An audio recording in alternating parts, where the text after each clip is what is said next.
Bhagavad Gita 18th chapter మోక్ష సన్యాస యోగము. ఆ నామంలోనే ఉంది మోక్ష సన్యాస యోగం. ఇప్పుడు దాకా 17 అధ్యాయాలు జరిగాయి. అర్జునుడు ఒక విషాద యోగం దగ్గర మొదలైంది. నీకు బాధ కలిగింది, ఆనందం కలిగింది, పైగా కొన్ని నేను చేయటం వల్ల ఇన్ని అనర్థాలు జరుగుతున్నాయి అన్నట్టుగానే అనుకుని అవన్నీ కూడా మళ్ళీ వ్యక్తపరచాల్సిన వాళ్ళ దగ్గరే వ్యక్తపరిచాడు. ఇప్పుడు నాకు జబ్బొచ్చినా ఏదొచ్చినా సరే నేను బ్యాంకుకి వెళ్ళి బ్యాంకు మేనేజర్కి విన్నవించుకుంటే ఆయన ఏం చేస్తాడు? ఆయన ఏం చేయలేడు. ఇవన్నీ నాకు వచ్చినప్పుడు నేను డాక్టర్ దగ్గరికి వెళ్తాను. జనరల్ ఫిజిషియన్ దగ్గరికి వెళ్ళినా సరే నేను డాక్టర్ దగ్గరికి వెళ్ళగలిగితే ఆ డాక్టర్ మళ్ళీ చూసి పైగా నాకున్న సిమ్టమ్స్ నేను చెప్పినా చెప్పకపోయినా కొన్ని జనరల్ టెస్ట్లన్నీ చేసిన తర్వాత పలానా వాళ్ళ దగ్గరికి వెళ్ళాలి, నీకు ఆర్థోపెడిక్ ఇష్యూ ఉందో న్యూరాలజీ ఇష్యూ ఉందో అవి చెప్తాడు స్పష్టంగా.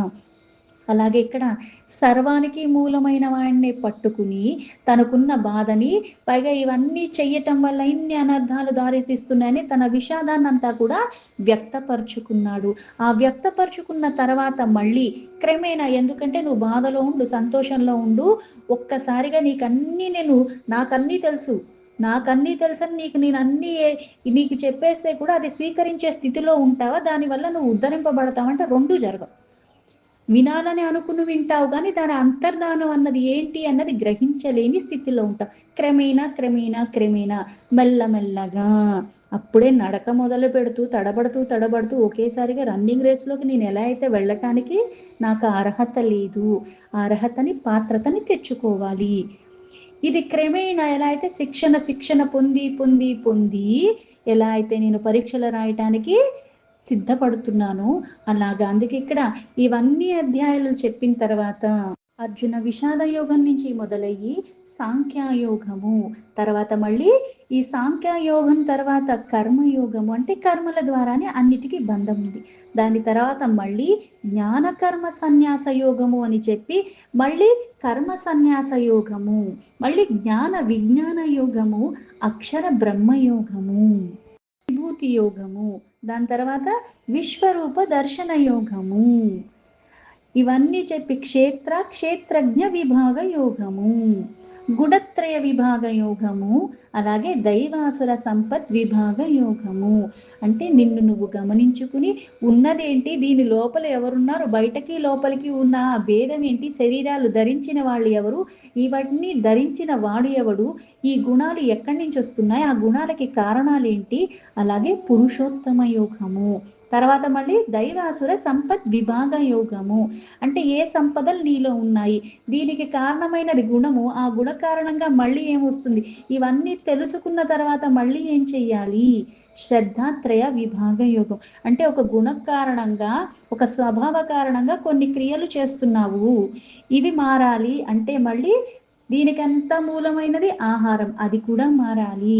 ఇవన్నీ చెప్పిన తర్వాత మళ్ళీ శ్రద్ధాత్రయ విభాగ యోగాన్ని ఎక్కడ ఆపాడు, పుణ్యప్రదమైనవి శుభకరమైన కర్తులు చేసేటప్పటికీ కూడా అది యాగం అవ్వచ్చు, తపస్సు అవ్వచ్చు, దానం అవ్వచ్చు, ఇవేవన్నా అయినప్పటికీ కూడా శ్రద్ధ రహితంగా ఏదైతే చేస్తున్నావో అది నీకు లౌకికంగా కానీ మరణానంతరం కానీ దానివల్ల ఎటువంటి ప్రయోజనం లేదు. అంటే ఇవన్నీ అర్థం చేసుకుని చెయ్యవలసిన కర్మ చెయ్యవలసిన విధానంగా చేస్తూ మళ్ళీ నేనంటే ఏ ఆహారం అంటే గమనించుకుంటూ ఉండి సరి చేసుకుంటూ ఉండాలి. 100 శ్లోకాలు ఉన్నప్పుడు అందరికీ ఒక దగ్గరే తప్పు వస్తుందంటే లేదు, నాకు ఒక అక్షరం పలకదు, ఇంకొకరికి ఇంకొకటి పలకదు, నేను ఎక్కడ తప్పు చేస్తున్నానో అది నేను తెలుసుకుని దాన్ని నేను సరి చేసుకుని మళ్ళీ నేను ఇది ఇంకా ఇంకా సాధన చేస్తూ ఉంటే పటుత్వం ఎలా అయితే వస్తుందో నిన్ను నువ్వు గమనించుకుంటూ ఉండాలి. మోక్ష సన్యాస యోగానికి అర్హత పాత్రత కావాలన్న కోరిక అందరికీ ఉంటుంది. ఈ జనన మరణాల రూపంలో ఉన్న ఈ సంసార బంధనాల నుంచి శాశ్వతంగా విముక్తి పొందటమే మనకి ఆ పరమాత్మ యొక్క సాన్నిధ్యానికి చేరుకోవటమే మోక్షము. ఆ సాన్నిధ్యాన్ని చేరుకోవాలన్న తపనుంటే సరిపోతుందా? కొన్ని వాసనలు కొన్ని నేను చేసున్న కారణంగానే మళ్ళీ జనన మరణ అన్నది ఇవి నాకు జరుగుతూనే ఉన్నాయి. ఇది శాశ్వతంగా తొలగించుకోవాలంటే మోక్షం కావాలి. ఆ మోక్షం రావాలంటే ఏవైతే మనకి పురుషార్థాలు చెప్తారు, ధర్మార్థ కామ మోక్ష, అంటే ధర్మాన్ని విడవకుండా ఉంటూ దానికి అర్థాన్ని చేకూరేలా ఈ కర్మల రూపంలో ఏవైతే చేస్తున్నావో ఈ మళ్ళీ నా కోరిక, ఆ కోరికను కూడా నువ్వు గమనించుకుంటూ ఉండాలి.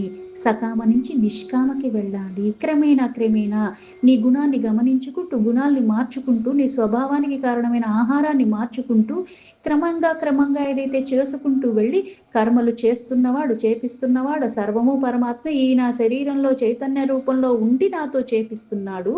ఈ పరమ సత్యాన్ని గ్రహించి, అందుకే ఓం తత్ సత్, ఉన్నది పరమాత్మే, శాశ్వతుడు, ఆధారము అన్నిటికీ అయి ఉన్నవాడు తాను నిరాధారి. ఈ పరమ సత్యాన్ని విశ్వాసంతో, నాకు కనపట్లేదు కాబట్టి లేడంటానికి వీల్లేదు కదా, ఉన్నాడు, ఆ విశ్వాసం నీకు ఉండాలి. తెలుసుకునే ప్రయత్నం చేస్తాను. నేను ప్రయత్నం చేసినంత మాత్రం నాకు వచ్చేస్తుందంటే రాదు. ఆ రాదని తెలుసు కూడా ప్రయత్నాన్ని విడిచిపెట్టకుండా, నేను ఆ మార్గాన్ని విడిచిపెట్టకుండా సద్బుద్ధితో ప్రవర్తనతో, అందుకే సద్భావే సాధుభావే అని కూడా చెప్పారు. అంటే నువ్వు క్రమేణా క్రమేణా నీ గుణాన్ని గమనించుకుంటూ, ఏవైతే నాకు రజోగుణం ఉంది దాన్ని మళ్ళీ నేను తొలగించుకోవాలి, లేదా నాకు తమో గుణం ఉంది, తమో నుంచి రజోకు, రజో నుంచి సాత్వికకు వచ్చి సాత్వికాన్ని కూడా విడిచే ప్రయత్నము. ఇవన్నీ ఈరోజు అనుకుంటే రేపు అయిపోము. ఈరోజు అనుకున్నాను కదా అని అన్నీ మారిపోతాయా, నేను మారిపోతానంటే లేదు. నా ఈ శరీరంలో ఉన్నవన్నీ కూడా గమనించుకుంటూ, జ్ఞానేంద్రియ, కర్మేంద్రియ, మనస్సు, బుద్ధి, చిత్తం, ఇవి దేని యందు రమిస్తున్నాయి, ఆ వాసనల కారణమైన మూలాన్ని తెలుసుకుని ఆ పరమ సత్యాన్ని పట్టుకుంటూనే ఇవన్నీ కూడా సవరించుకునే ప్రయత్నం చెయ్యటము. ఇలా చేస్తూ చేస్తూ ఉంటేనే, అందుకే ఇది మోక్ష సన్యాస యోగము. ఆ సాన్నిధ్యానికి చేరుకునే ప్రయత్నం నువ్వు విడిచిపెట్టకుండా ఉండాలి. అందుకే ఇక్కడ కర్త, క్రియ, కర్మి అన్ని పరమాత్మే అయినప్పుడు కూడా జీవుడికి పరమాత్మకు ఉన్న భేదం ఏంటి, ఆ ఐక్యం అవ్వటానికి కారణాలు ఏంటి, ఐక్యం అవ్వకుండా మళ్ళీ ఈ భ్రమల్లోకి లోబడిపోతున్నది కారణం ఏంటి అని తెలుసుకుని, ఈ మానవ ప్రయత్నం విడిచిపెట్టకుండా ఆ అనుగ్రహానికి పాత్రత చేసుకునేలాగా. ఒక జాబ్ ఉంది అంటే 100 మంది కాదు, కొన్ని లక్షల మంది అప్లై చేస్తారు. క్వాలిఫికేషన్ అందరికీ ఉంటుంది. అందులో మళ్ళీ ఎలా అయితే ఆ మార్క్స్ బట్టో, వాళ్ళ ఎక్స్పీరియన్స్ బట్టో, మళ్ళీ ఇవన్నీ తర్వాత షార్ట్ లిస్ట్ చేసి కొంతమంది ఉంటారు, మళ్ళీ తర్వాత ఇంటర్వ్యూ జరుగుతుంది, అది మళ్ళీ 3 రౌండ్లు ఉంటుంది. ఎలా అయితే ఇవన్నీ కూడా చేసి చేసి ఉంటారో, అలాగే ఇవన్నీ ఇంతకు ముందు చెప్పినట్టుగా యజ్ఞము, జప, దాన, తప, ఇవన్నీ కూడా నా గుణాలు, ఇవన్నీ పైగా శారీరక, వాక్కు, మనస్సు, ఈ 3 శుద్ధులు కలిగేలాగా. అందుకే సాధుభావన, సద్భావన, సద్బుద్ధి, సత్ప్రవర్తన, సత్విచార, ఆ సత్యం ఏదైతే శ్రేష్టమైనది ఉందో దాన్ని విడిచిపెట్టకుండా, నాకు అది అర్థం కావట్లేదు, అది నేను గమనించుకుంటున్నా, అర్థం చేసుకునే ప్రయత్నాన్ని చేస్తున్నాను, ఇవన్నీ ఎవరైతే చేస్తారో, అందుకే ఇప్పుడు దాకా చెప్పినంత సారాన్నంతా కూడా చివరిగా ఈ యొక్క అధ్యాయంలో మోక్ష సన్యాస యోగము అని చివరిగా ఆ ఉపదేశాన్ని ఇక్కడ ముగించబోతున్నాడు. ఇందులో అన్ని విన్న తర్వాత మళ్ళీ అర్జునుడు అడుగుతున్నాడు.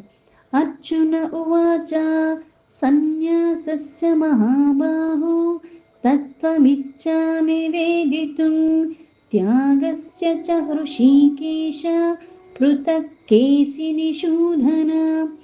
ఏదైతే శ్రద్ధాత్రయ విభాగ యోగం ఇంతకు ముందు అధ్యాయంలో అన్నిటి గురించి చక్కగా చెప్పిన తర్వాత, శ్రద్ధ లేకుండా ఆచరించిన దానివల్ల ఎటువంటి ప్రయోజనం లేదు అని ఆపాడు. ఇప్పుడు అర్జునుడు ఏమని అడుగుతున్నాడు, సన్యాసస్య. సన్యాసస్య అంటే ఇప్పుడు సన్యాసస్య, ఇప్పుడు ఎవరు సన్యసిస్తారు, నేను అనుకున్నాను కాబట్టి నేను వెళ్ళిపోతాను, నేను ఇది చేస్తానంటే అయిపోతుందా, లేదు. నీకు ఆ కోరిక కలగటానికి కూడా ఒక కారణం ఉంటుంది. కొన్ని కొన్ని కోరికలు నీకు ఎందుకు కలుగుతున్నాయి అంటే, కొన్ని గుణాలకి, కొన్ని స్వభావాలకి, నువ్వు కొన్ని వాసనలకి లోబడి ఉన్న కారణంగా.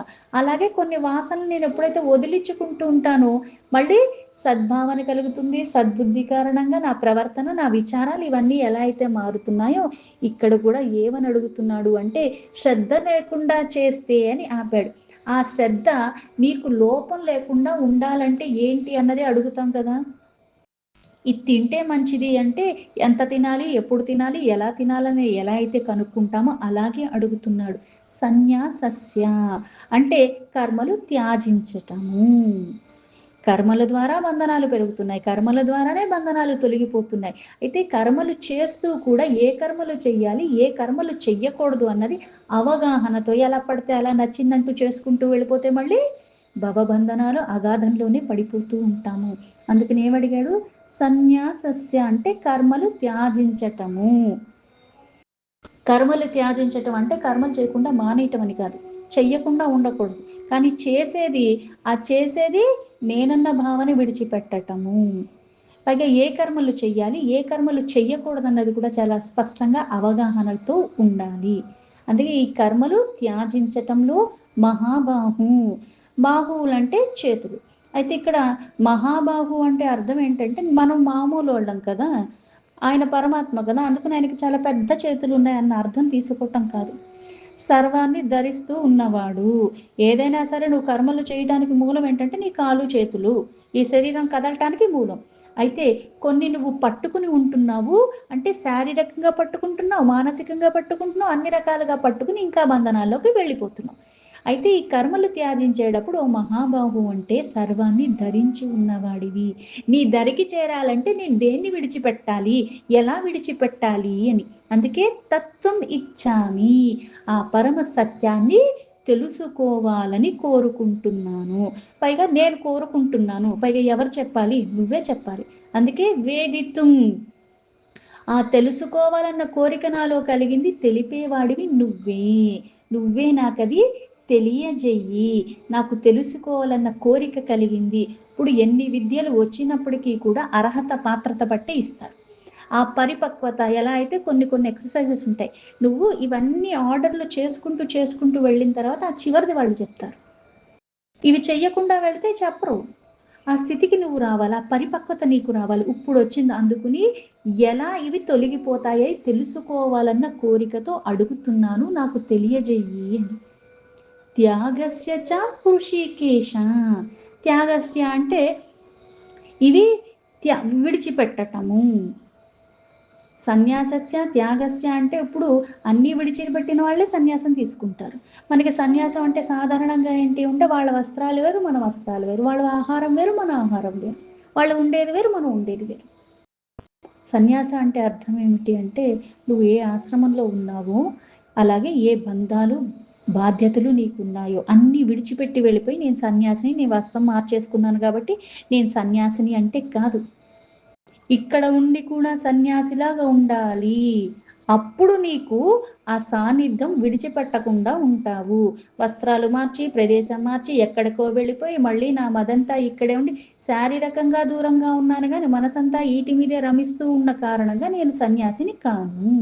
అలాగే అన్నిటితో ఉంటూ కూడా నా బాధ్యతలను చక్కగా చేస్తున్నా. పైగా చేసేటప్పుడు కూడా నేను వీళ్ళకి చేస్తున్నాను, వాళ్ళకి చేస్తున్నాను అని కాకుండా చేసేది పరమాత్మకి అన్న భావనలో నేను చెయ్యగలిగితే నేను త్యాజించినట్టే.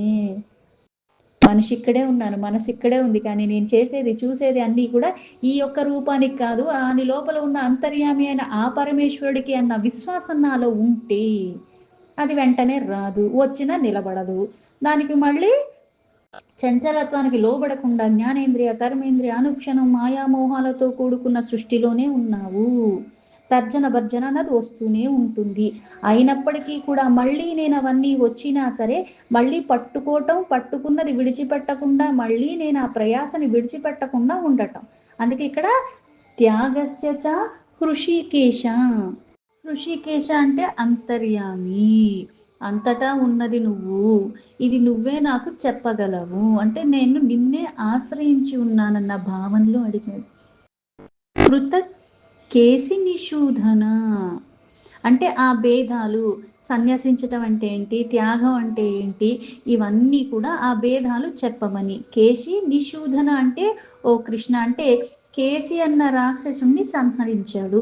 ఇక్కడ ఇవి చెప్పమని మళ్ళీ కేశి నిషూధన అంటే ఈయన క్లేశాల రూపంలో నాకు ఏదైతే అంతర్మదన జరుగుతుందో ఆ భేదాల వల్ల నాకు మళ్ళీ స్పష్టత కోల్పోతున్నాను.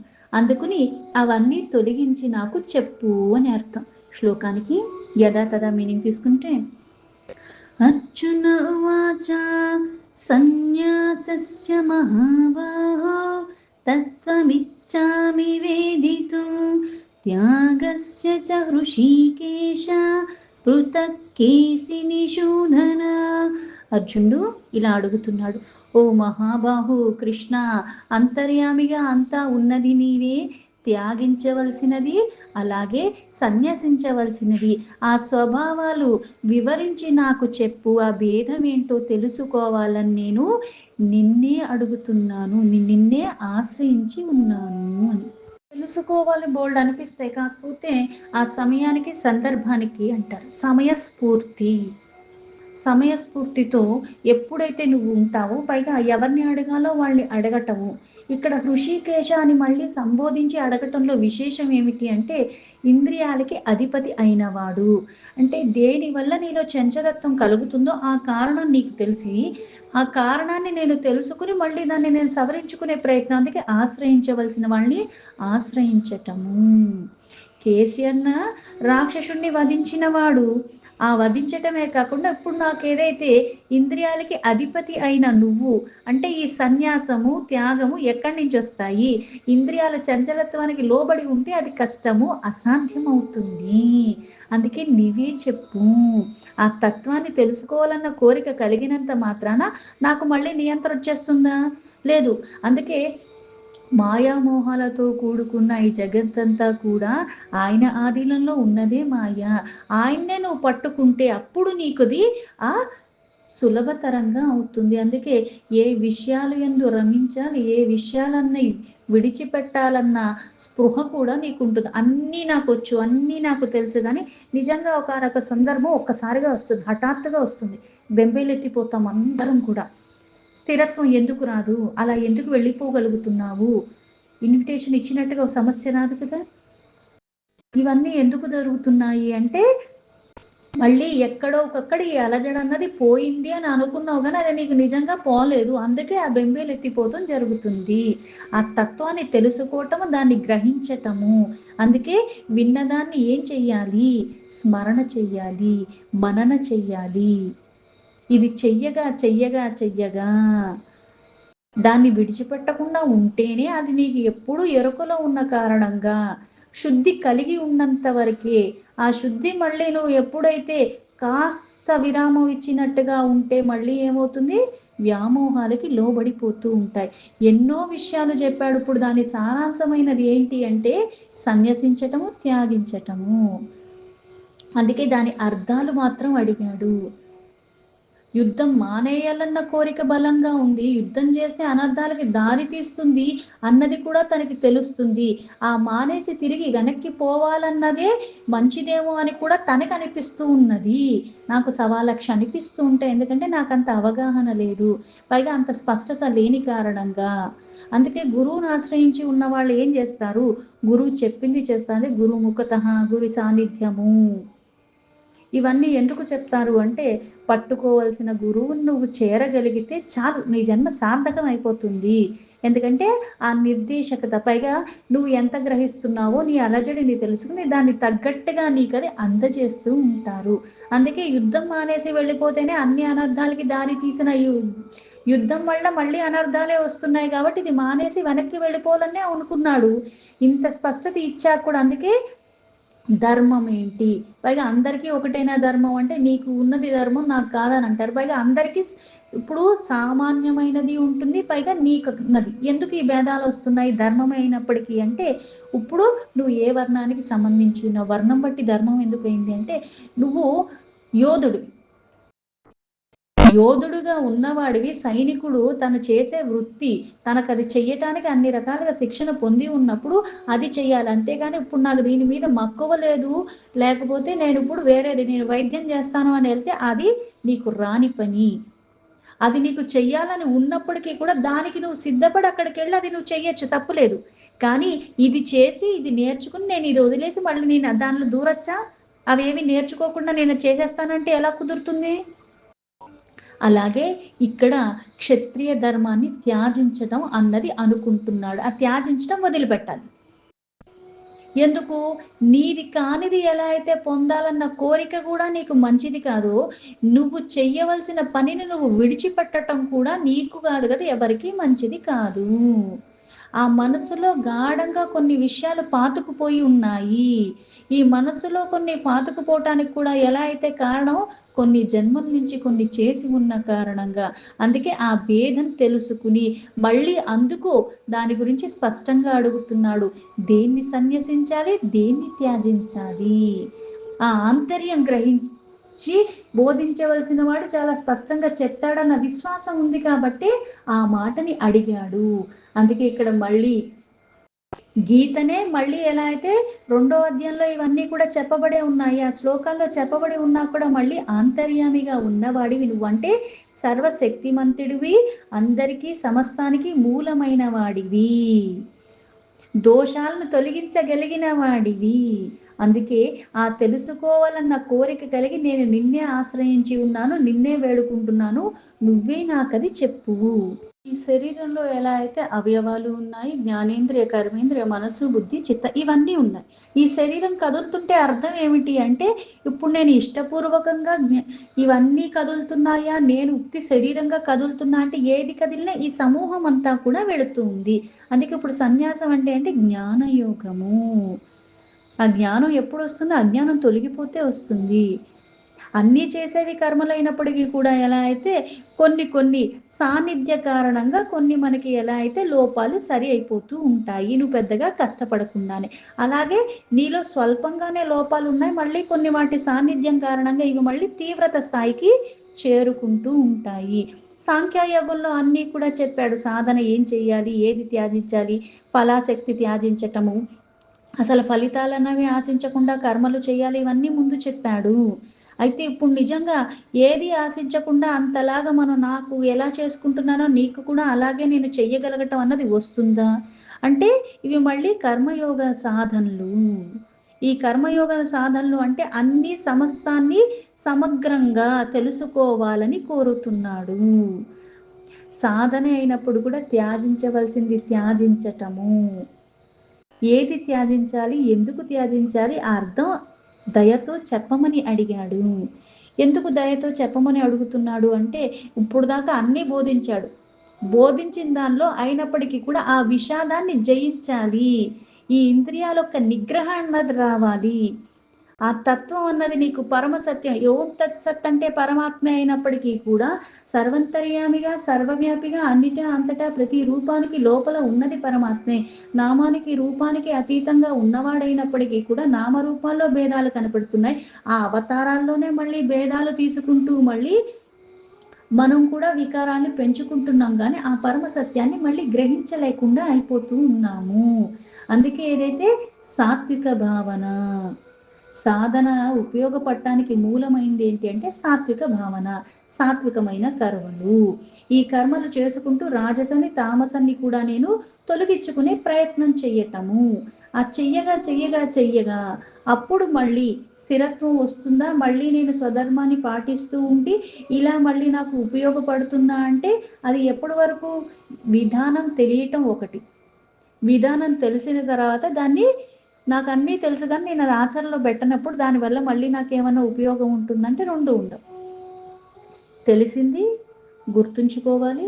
ఈ గుర్తుంచుకోవాలి ఎప్పటికీ మదిలో ఉండిపోవాలి ఎందుకంటే అది నేను ఆచరణలో పెట్టాలి. ఆచరణలో పెట్టినప్పుడు ఏమవుతుంది అంటే అది సార్థకత చేకూరుస్తుంది.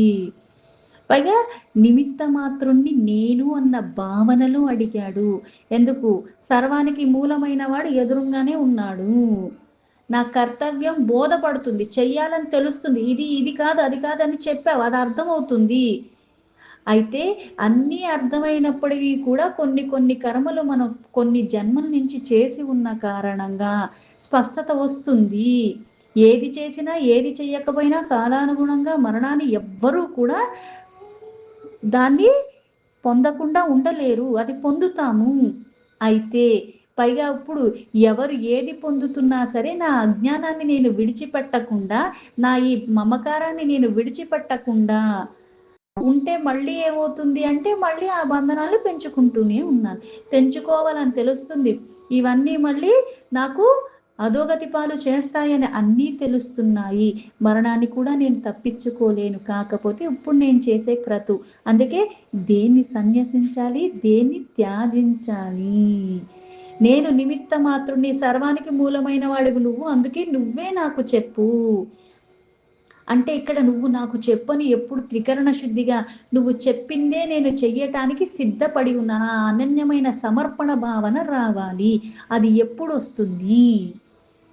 అవగాహన అన్నది ఏదైనా సరే మనకి క్రమేణా ఏదన్నా సరే ఒకటి చెయ్యాలన్నా సరే, చెయ్యాలన్న కోరికకి కారణం నువ్వు, సర్వము నువ్వు.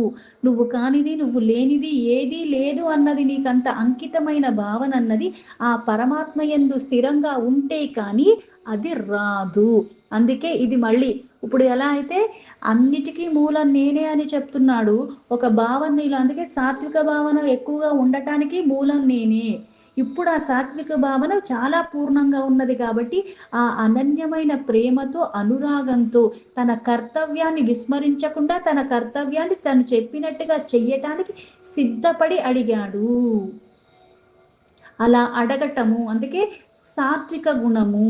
అది మాత్రమే. ఇక్కడ అందుకు ఆ స్థితికి వచ్చిన తర్వాత ఇలా అడగగలిగాడు. అడిగాడు చెప్పేశాడు కాదు కదా! ఎందుకు అడగగలిగాడు? ఆ వైరాగ్యం వచ్చింది.